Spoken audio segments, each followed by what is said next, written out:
Hello and welcome to Two Girls in a Pod. I'm Sharon. I'm Christy. We have a guest with us today, Vern, and she is a tattoo artist with Ink. We're so happy to have you on. Thank you for joining us. Yeah, thank you for having me. Yeah. One of the things I'm going to give a little bit of background is we went to Davenport to have a sleeve done. And while we were there is where we kind of got to see you and see your work. Just love the work and stuff like that. And thought, this would be a great opportunity to talk with a tattoo artist. But I think the other thing is that predominantly tattoo artists were men for a very long time. Oh yeah. Did you find that like hard to jump into that arena? Yes and no. So I got into the industry close to 10 years ago. So it was a really different industry back then. And it was pretty male driven still at that time. But I also grew up on a farm surrounded by men. So that atmosphere I was a little bit more familiar with. Oh, I okay. would say some of the old timers, as we call them in the industry, they can be quite tough. So it was a little intimidating being a woman, but I also have this like underlying, I don't care, I'm going to do what I want anyway. And I'm myself. So there were times where it was tough, but also I never let it slow me down or stop me. Did you start out in life being an artist and then that was because a lot of times that's the trend, people will be an artist and say, oh, I can then tattoo. What was it for you? How did you get into being a tattoo artist? So I've done art forever. I was as a kid, and that was my favorite thing to do. And then in high school, I had a wonderful art teacher who encouraged us to further our education in art. So I went to school in Davenport. I went to St. Ambrose University and entered their fine art program and got a fine art degree there as oil painter and charcoal drawing. That was what my degree was in. So yeah, art's kind of been it for me forever. Nice. Okay, so we went from oil and charcoal into tattooing. How did you get from, because those are kind of two different little arenas there. It's very different. So I had graduated and was going to go to grad school to further my education in fine art, and then just kept getting intimidated by the process. It was really daunting. I just didn't feel quite ready. I needed some time off. Well, my 1 year off turned into 2 or 3 years off and was missing art terrible. I just wasn't really doing anything with it much more than here and there. And I was working at a mall actually and had quite a few friends asking me to draw them tattoos because we're all of that age when we were like, oh, I think I want to get tattooed. And it just kind of clicked of like, why would I draw it and not do it? So I just kind of got this little wild hair and I was like, I think I'm going to try how to learn how to tattoo. And that's how I got in. I asked an artist I knew and see if he would teach me. Oh, So nice. what is the process to being a tattoo artist? Because I think it's not like if you're an artist, you just go be a tattoo artist. Because I know that there's depth. I mean, there's a whole bunch of stuff. Because how do you learn to be a tattoo artist? Because you were already an artist. And I'm sure learning the equipment and that kind of thing too. Yeah, the technical side, it's slow experience, but I do really feel like this foundation of being an artist is kind of crucial. Although in some ways I almost felt like it worked against me for a little while because the actual act of tattooing is so different than working on a paper or canvas because you're working on a human. And so I had to relearn a lot of things in art for it to be usable on skin, line work being a huge one. It was a weird thing because I had spent all my years as an artist getting told, if you're doing something realistic, it doesn't have lines. And then I go to learn how to tattoo, and they're like, well, line work's the basis of tattooing. So it was really interesting to learn how to make art so that it would last in the skin. But the process itself of learning is practice, practice, practice. And unfortunately, it's permanent. It's on people. So practicing is difficult. You practice on various things. I practiced on grapefruits for a long time. Yeah, just to run the machine, get the hand strength and get used to the tools, and also to work on a 3D surface. That's a really interesting shift if you aren't used to it. Yeah. did it provide a really good similarity in working on actual skin to work with that? No, What? not really. I was thinking, huh? Yeah, it's we're so not similar in far as like, you have to stretch the skin if you're working on a human, and the depth is slightly different. The grapefruit skin is a lot tougher, but at that point in time, I was using the older style machine, a coil machine, the loud ones, if anyone remembers Oh, yeah. those, the loud zappers, yeah, and they're heavy and they're unbalanced, and so you have to get the strength built up in your hand to tattoo properly. And so that's more than anything what it was about. And like getting used to the vibration and working with a needle rather than a paintbrush or a pen. Right. Oh, And they smell good when I tattooed them. I always liked that. Smelled like oranges. Oh, yeah. see, that would be the cool thing of it. Yeah. When you talked about that, you talked about the time you took off from art. Did you not realize how important art was to your life? Because it sounded like art brought a lot to your life as far as the Mhm. mental piece and all that piece of it. Was it like you just went into a slump or what? Yeah, that's probably exactly what I would call it. I loved college. I loved my experience. I loved it so much that I actually got 2 degrees and a minor in the 4 years I was there. So I overworked myself. I was taking as many classes as they would allow me to. And when I graduated, it was like I was a little lost. I didn't know because I had been in the school environment for my whole life and thrived in it. And then suddenly that was gone. And I think if I hadn't taken the year, if I had actually just applied when I was still in school, I probably would have gotten that next degree, the master's. But taking that year off, I just kind of got a little lost. Yeah. Mm. And I was young. I was in my early 20s. Mhm. Your priorities are a little different Oh when yeah. you're that young. Yeah, I actually found so I was working in retail and I landed a job in visual marketing. So I would do the mannequins, I would put up the poster. I mean, essentially the way the store looked was what I would do. And I went and did some training for that. And for a moment, I thought that was what I was going to do. But I realized that corporate life was not for me. Yeah, I just couldn't work for big corporations. So, Mm. It's always interesting how we have this vision of our life, and then it's like you fast forward 5 or 10 years, and you're there like, well, that didn't turn out according to plan. It's really a blessing in a way, you know what I mhm. mean? Oh, Um, yeah. we hear so much of the time people who are saying, I don't want to work for corporate, I don't want to do those things.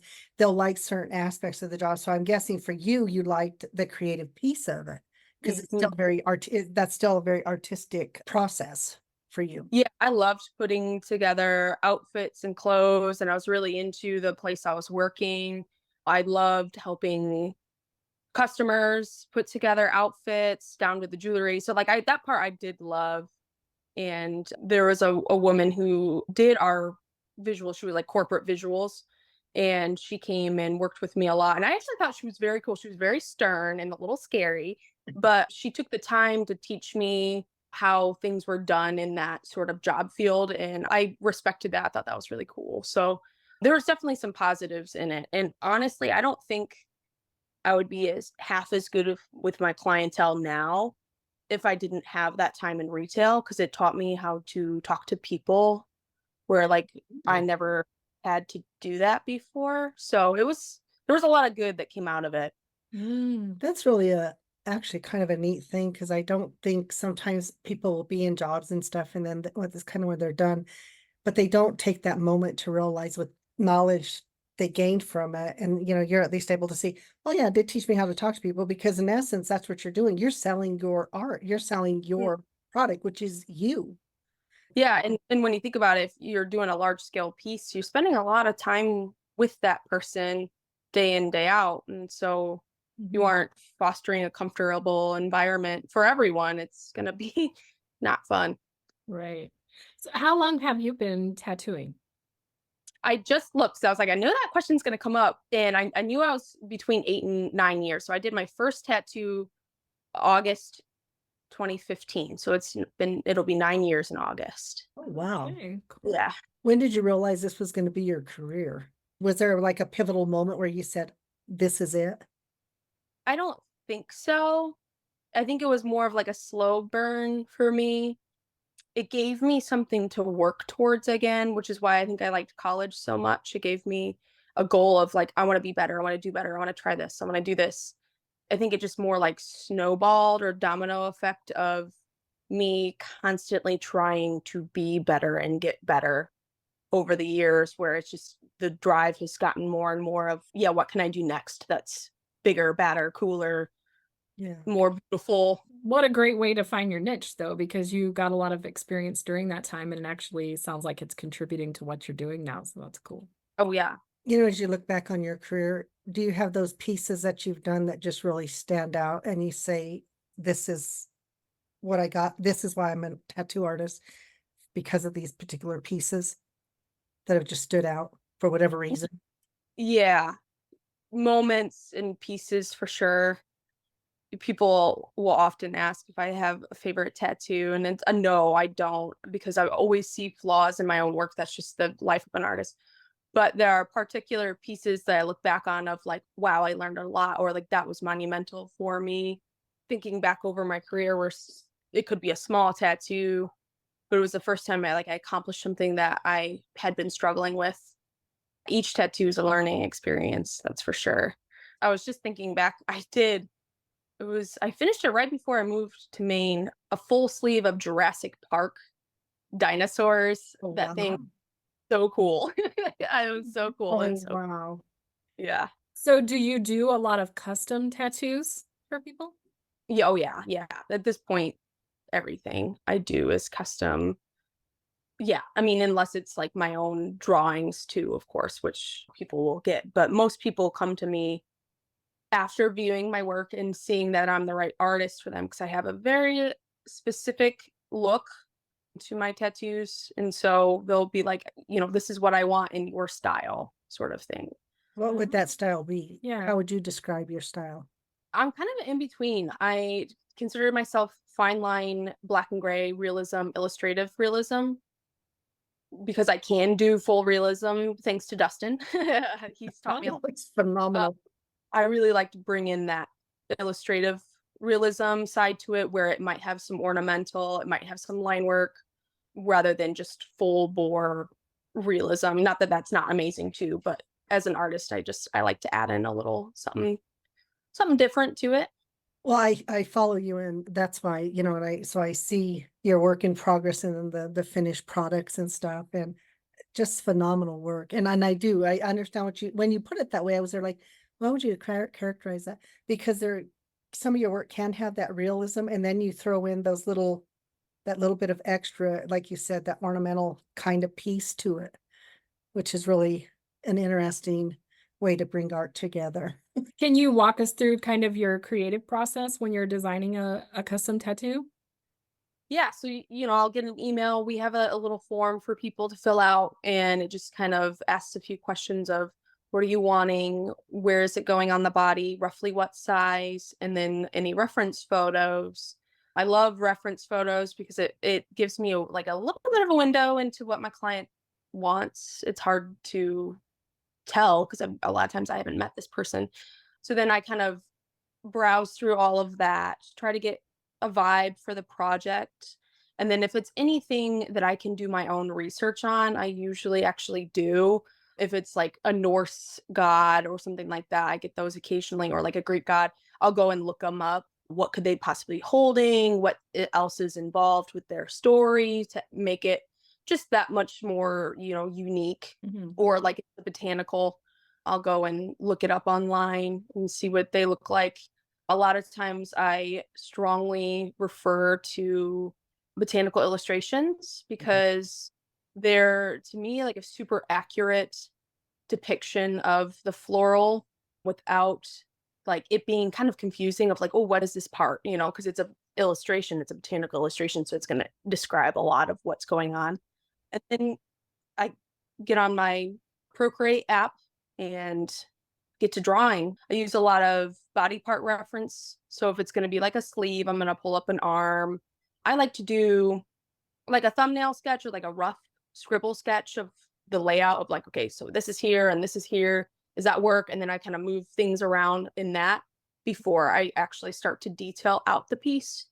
That helps to make sure that the design itself will be successful long before I spend all the time detailing it out. You Right. can waste time doing that. Yeah. So yeah, once I have my rough layout, then I'll really start honing in on the details, kind of making it my own within the limits of my client's wishes. Right. Is there a favorite design that you like to do more than others? Like if it's more like a botanical kind of thing or portrait type of thing or something like that? Yeah, I usually say anything nature based is my happy zone. Hmm. I love anything with a face, so animals, people, as well as anything botanical. Because I always find this interesting because sometimes people say, I want a tattoo, and then they'll say about where they want the tattoo. And do you ever find that sometimes where they pick for the tattoo sometimes isn't the best spot for it or things like, Un- because I think that would happen. it does, unfortunately. And like my goal is 100% client happiness, right? Like I want to give them the best possible tattoo I can. It's their body, not mine. But if I feel like I can't give them the best tattoo in the area, I usually be like, maybe over here. What do you think about that? And see if they like it. Most people are awesome and they trust the experience that I have. Nice. So they don't just come in and say, "Hey, I want an octopus tattooed on my forehead," and you're okay with it. And Uh, maybe not. Well, and I guess that kind of makes sense. Do you have anybody ever come to you with a tattoo and it's been a design that you just said it just doesn't resonate with you? Yeah. Yeah, unfortunately. And like a lot of times, if it's like out of my style, then I refer them to somebody whose style is more like a color piece or something like that. But, if it's within the realm of what I can physically do, I usually do still take it on because it's a learning experience. I just did a tattoo last year, turned out really awesome, but it was so out of my usual. It was really interesting. He wanted like a military memorial with some dog tags, an eagle, the flag, the eagle, I was like, yeah, totally comfortable with. But he wanted a tank. I don't know what a tank really looks like other than like the general shape. And so that was really interesting for me to tattoo. It just so different for me. It was a learning experience. It turned out great. I'm not sure if I would love to tattoo another tank, but uh, I learned a lot. Yeah. Sometimes one and done. Yeah. Yep, I did one tank. I think I'm good. Is there a particular memorable or meaningful tattoo experience that you've had with a client That just really stuck stands with out? you. Mm, But the client y- themselves, maybe not even the tattoo itself, maybe. yeah. Oh, yeah. I mean, I several come to mind. Unfortunately, I will see people, but predominantly women, come in with some painful memories of domestic violence. They'll want a certain tattoo covered or a scar covered. Those tend to stick out to me Mhm. because I'm sorry that you even have to do this. I just recently did a cover up of something like that. I just felt for her that she even had to go through even more pain, right, in order to get this painful memory covered up.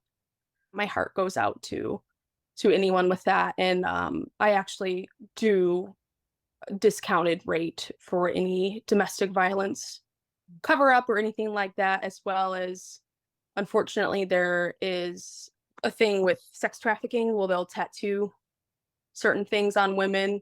I luckily haven't encountered that. I had somebody who was in contact with a woman who had a tattoo from trafficking, and he was going to bring her down to get tattooed by me for free to get it covered. It ended up falling through, but that's something that I feel very strongly about. That if there's anything like that, that's not something I would ever feel comfortable charging for, because why, that's they didn't want that to begin with. So And along those lines, when you talked about women, Have you had any women who come in after mastectomies? Because that's another thing that women do is after Mm. mastectomies, they'll go get tattoos, or if they have that kind of scarring from that. Yeah, I personally haven't tattooed over a mastectomy scar yet. I do have a client though who worked with one of my coworkers and he did that and then I added on. Yeah, we do see that here and there. Amazing, strong women to not only have all that and then get tattooed over it. It's always like, wow, like you're impressive. You're an impressive human being, that's for sure. Well, it really shows that transcending from being a victim to that, to the cancer, to this is my story. I know for us, tattoos are a story. And do you Mm. find that, do you feel like when somebody comes to you with that story, do you feel like after you do those tattoos, when you look at that tattoo, do you see the story? Are you able to see it as well? Yeah, that just jumps into my brain. I worked on amazing client for several years. We did both of her legs and then her forearm, and her legs were like flora, fauna from both Australia and New Zealand because she was born in New Zealand, she's from New Zealand, and then she lived in Australia. And so yeah, I did feel like it told her story, and then her forearm piece was loosely based off of the tribe that her mom is from in New Zealand. That was very cool. We got very close over the years of tattooing and just learning about her life in New Zealand and Australia. Oh, nice. That's always so cool. I think the stories that you would hear would be just amazing, Mhm. to be a part of. And I think sometimes too, because a lot of people, for them, tattoos represent some, whether it's a memorial or some representation of their past, but it's that way of continuing that story in a way, and as a tattoo artist, you get to be such an active participant of that. Yeah, we do. And a lot of times the tattoos represent specific times and things of people's lives. So it does really end up being a life story. Yeah. I know for us it is. Yeah. Well, when we came in to get our sleeves done, that those are based on trips that we took with people to specifically to Las Vegas. So there's a representation for Each each. trip Yeah. that we took. So Oh, I remember they were Las Vegas based, but yeah, I guess I didn't realize it was that like that it's very specific. of a story. I like that. Yeah. What year do you remember? What year you guys were getting tattooed? October of 2020. Yeah, I believe Was it 2020? 20 That was a crazy 21. year. it might have been 21. Maybe it was 21, Yeah, I'm not for certain. something like that. But yeah, we were there for a few days. Yeah, I remember. Yeah, it was cool. Yeah. Yeah, I don't think Dustin's ever going to do a 6-day stint with tattoos again. I don't know, he was always pushing the envelope on what he could do and how crazy of a tattoo it could be. Oh, I know. He was so bent over. And when we told him, no, she's going to come in for 3 days, I'm going to come for 3 days back to back. And he goes like, I'm going to tattoo you one day, you're coming the next day. I said, look, we only have 6 days. Gotta make it all fit. Hey, I understand. I got my sleeve done in 3 days. I went up to Canada for it, and when you're there, you're there. You got to get it done. Oh, I know, yeah. you got a time restraint. I mean, would I do that again? Probably not. No. I'd rather space it out. It's interesting because people often ask, well, why do you get tattoos? And I really thought about that question. And they're like, you go pay for a painting to hang in your wall. I said, all we do is pay for the painting to be on our skin. And, there's no difference to me because art is art, and And we get to carry it everywhere. exactly. And you get to showcase it to people. People say, oh, what does that mean? And then it continues those stories, I think. And then it's like that, not only the stories that we're telling, but, people often ask, well, who's your tattoo artist? And then it goes into that, so I think it's this whole thing that just circles back around, and that it's people giving back and telling stories and sharing those experiences. Yeah, definitely. I said pretty much the exact same thing to my parents because they didn't quite get it. They're supportive, whether they understand or not. They're just blind supporters. But when I was getting my sleeve done and I'm working on a back piece as well, I think my mom was just trying to understand like why I was going to the specific artist so far away and like what it was all about. And I'm like, it's art. It's art. It's livable, wearable art that I would be paying for my walls, but I'm just getting it in my skin so I can look at it every day. And then it clicked, and because she had seen me in art for so long, it was like finally she was like, "Oh, that makes sense." And I'm like, "Yes, yes, it does." So do you always choose the same artist, or is there specific artists that you have work on your tattoos specifically? Right now, I am trying to finish this large scale project I've had in my head for my own skin. Pretty much since I started tattooing.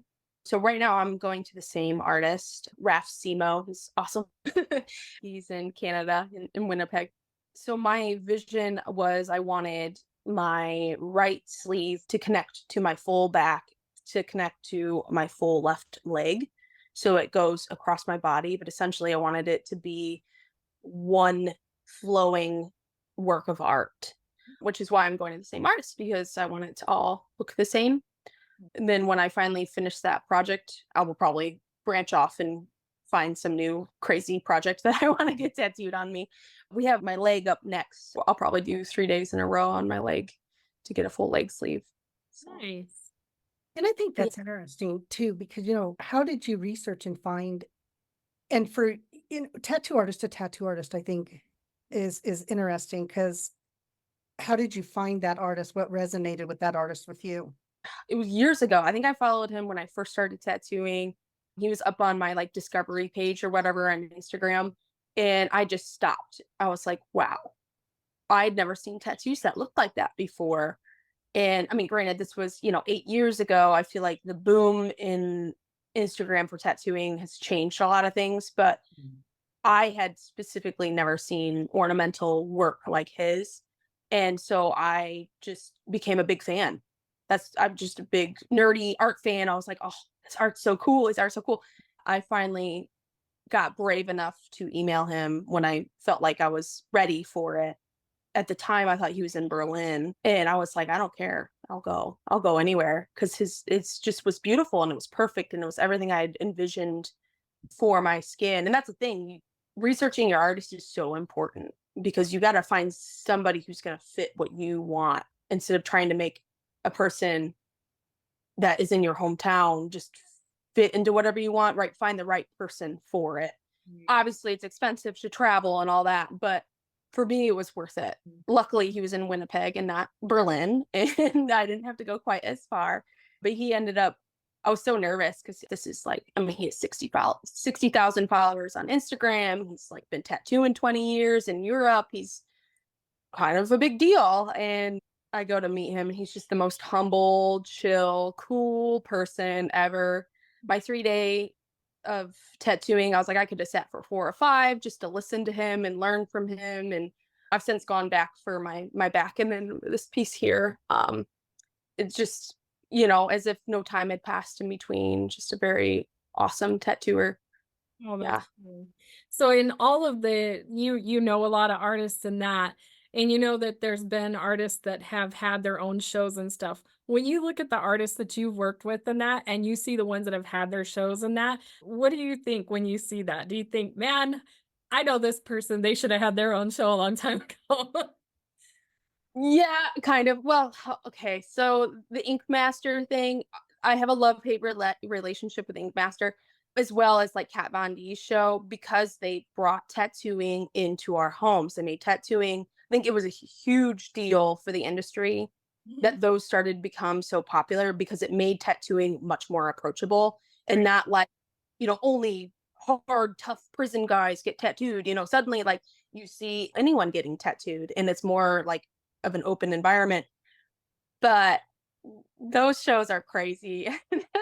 Some of the timelines, none of it makes sense. And then the way they insult the tattoos when they're bad, I'm like, that's on a human being. That's not cool to do. I really have a problem with that. But yeah, some of the tattoo artists on there, yes, I know artists who are better.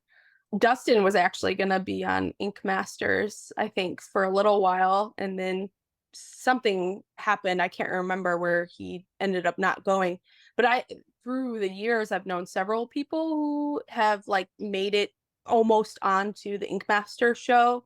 So yeah, I feel like people with the right skill, they do actually accept on. It's not this like huge gatekeeping thing, I don't think. But I haven't watched the newest season. Apparently they're back on with a new season. But one of the people I follow on Instagram went on and won it. And I was like, oh, that's so weird, because I was watching his work before he went on and won. That was kind of cool to see. Oh yeah.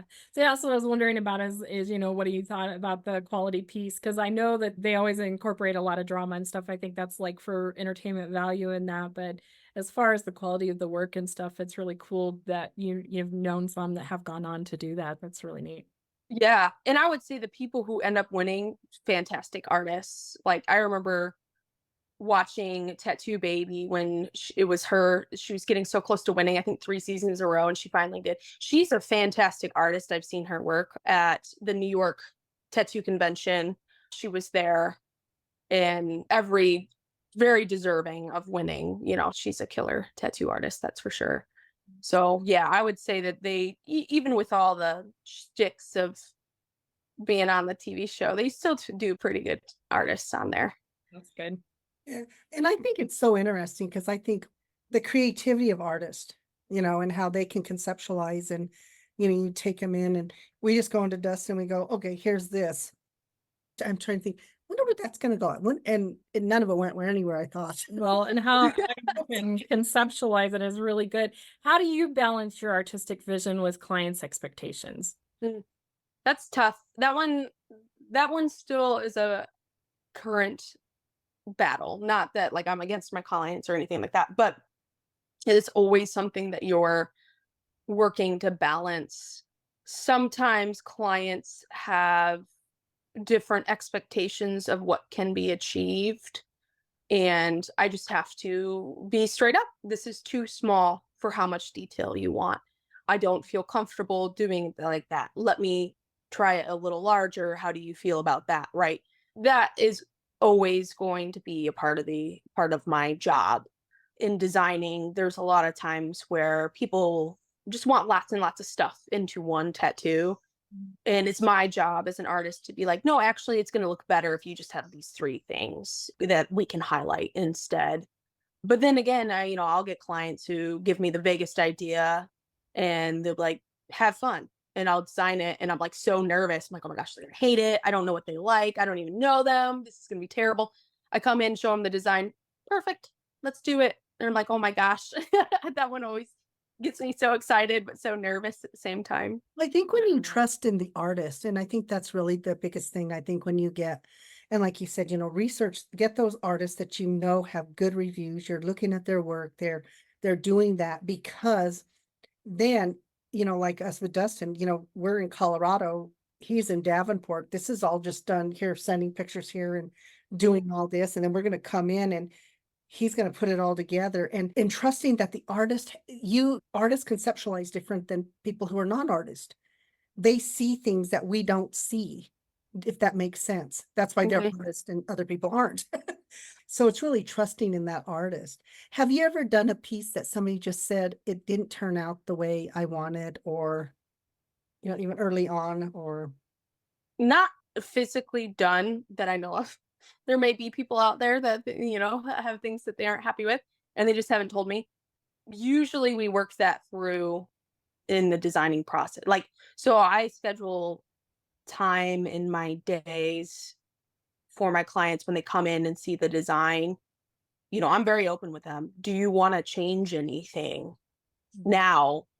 Please tell me now, so that, we aren't having that problem. So I think I've worked in a way that avoids that circumstance, from as far as I can tell. Do you see a lot of negativism, or people being negative around the process, even of, because I think sometimes people go in and they don't realize everything that goes into a tattoo. It's like, it's going to hurt. It's going to, it's going to take time, those kind of things, just, or thinking that you should be faster than you are, or shouldn't we already be done, kind of thing. I would say more so earlier in my career, I would see stuff like that. And I personally feel a lot of that actually comes more from my insecurity as an artist versus my client. So I feel like when I'm more insecure, or like when I was, years ago, or like when I've had apprentices and I can tell that they're insecure with the client becomes insecure and starts questioning everything you're doing. Rightly so, it's on their body, of course. And so the longer I've been tattooing, the more confident I am of like, no, this is going to look good. My clients have a lot more security in me of being able to do it. What do you think helped you to overcome that insecurity other than just practicing? I mean, because you were already an artist to start with. Mhm. So Um, like you brought that confidence into your tattooing.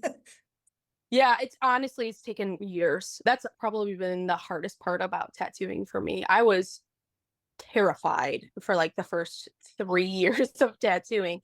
I mean, certainly in the first couple years almost made me quit because it was just I put so much pressure on myself of like, this is permanent, this is on somebody I don't know, and it's permanent. I would say it's taken me a long time to get to settle into my skill and get really comfortable and confident. And a lot of it for me is seeing pieces healed. I love to see my work healed. So much of tattooing, you don't even think about it because you are the client, right? But like I see people every day, and a lot of the times I never see them again. So I have no idea how that turns out. I just assume that they're happy with it. If I don't hear back from them, no good news, right?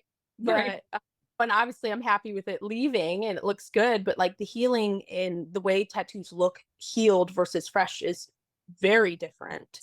And I tattoo them to be healed, not how they look fresh. And so a lot of times when, yeah, like somebody has gotten a black and gray piece from me and it heals out and I never get to see it, that makes me insecure, or probably used to. But then now that I've been tattooing long enough, I've done enough large pieces that people come back with it healed. I'm like, oh, okay, great. That looks good. Cool. Thank goodness. Nice. Well, I Right. think those things are so important. And I think that, with anything that you start new and, I mean, even being an artist, this is still it's like taking up a whole new genre in that artist. If you're an oil paint and then you go to water, it's still different. Even though you can conceptualize things, I think it's just such a different thing. But to overcome those things, and I'm glad you did, because like I said, I've seen your work is fabulous, and it's one of those things of keeping that forward motion. Who do you think have been your biggest supporters? Because, you talked about you have the apprentice now. That seems like something that's really important in the tattoo industry. Hmm. I would say throughout my art career, there's a lot of people I would consider to be my mentor. It's not just one, it's been several. As far as supporters, my family, my grandpa, big supporter. My grandpa got his first tattoo by me at age 80. I was still in my apprenticeship and he was like, I want a tattoo. And I'm like, you should wait Yeah. until I'm good. And he didn't, and he loved it. He loved it. But Love it. yeah, I would say like my professors in college, big mentor. And the guy who taught me how to tattoo, of course, my first mentor, he got me into the industry. I'm forever grateful for that. Dustin was huge for me, though. I worked for Dustin for 6 or 7 years from the moment he opened Dark Side. Oh, He wow. took me in from a shop where I wasn't really learning and I needed a little bit more guidance. And he took me on. He didn't have to. I was really new. I was a year and a half in to tattooing professionally. So like probably like 2.5 years since I started my apprenticeship. For some whatever reason, he believed in me and he taught me a lot. He definitely taught me a lot. Nice. Awesome. Do you do a lot of the tattoo shows and events? Yeah. Well, we were doing them a lot before COVID. And then I've done a couple since COVID. And then with opening my own business, we haven't hit any yet, but we're going to start now that the business is open. We'll probably start with Tampa because I learned how to tattoo down in Florida and my sister still lives there. I have friends in the tattoo industry down there. But also, I think my apprentice will be ready by the time Tampa's convention is in November. So, goal is to start hitting up conventions again. She wants to go. She's excited. So, we'll do it. Nice. How is it different for you and how, I mean, the whole experience of having your own shop? It's been cool. In a lot of ways, it's the same, if that makes sense, because I've been running as an independent contractor for a long time. That's pretty much what you are as a tattoo artist. And then with starting with Dustin when he first opened the business, I got to see the ins and outs of how he ran his business. And I was very involved with running that business for a long time. And so when it was time to open my own, in a lot of ways, it was just like seamless, but then also the knowledge of like everything's now on me, right? Like if we want to do a convention, that's up to me. If we want to run merch, that's up to me. If we want to do stickers. So there's just it's the same work but just slightly more of like, oh, I've got to do it all myself now. Right. What made you decide to go into your own business? And you were in Davenport and now you're in Maine. So what kind of led to that transition piece for you? I was wanting to get out of the Midwest for a while. Gosh, I think since before COVID, I was wanting to. I never meant to stay in Davenport that long, but then COVID hit, of course. I was kind of just thinking about places I might possibly want to move to. I knew I didn't want to go back to Florida. That wasn't for me. But I work for a guy down there, super great guy. He was or is he came up in the industry with a guy who owns a shop here in Portland, Maine, and so I guest spotted with them and visited Portland and loved Portland. And I was kind of at a point in my life, I'm like, well, what if I just move? Why not? I don't really like have anything specifically tying me to Davenport other than I had family around. And I definitely am the type of person, if an opportunity presents itself, I'm going to take it. And so that's what happened. That's what got me to Portland. And then that's what ultimately got me into opening my own space because a space opened up that was like perfect for a tattoo shop. Found out later it was a tattoo shop, and that's why it was already perfect for a tattoo shop. So it was just like all these things that fell into place of, okay, I guess now I'm going to be owning because this is all too coincidental. I'm not going to ignore that. Right. Well, it's always nice when things fall into place for you. And sometimes you don't even know what it is until you kind of let yourself be open to the opportunities that might be there. Mhm. So Yeah.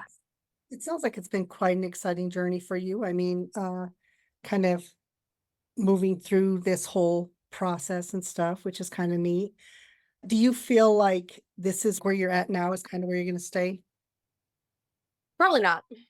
Us tattoo artists, we like to move around. Colorado is beautiful. I know. Colorado's on my list to look at. That's for sure. But yeah, so we right now we're pretty loving it here. It's gorgeous. For the time being, we're here, obviously, because we just opened the business.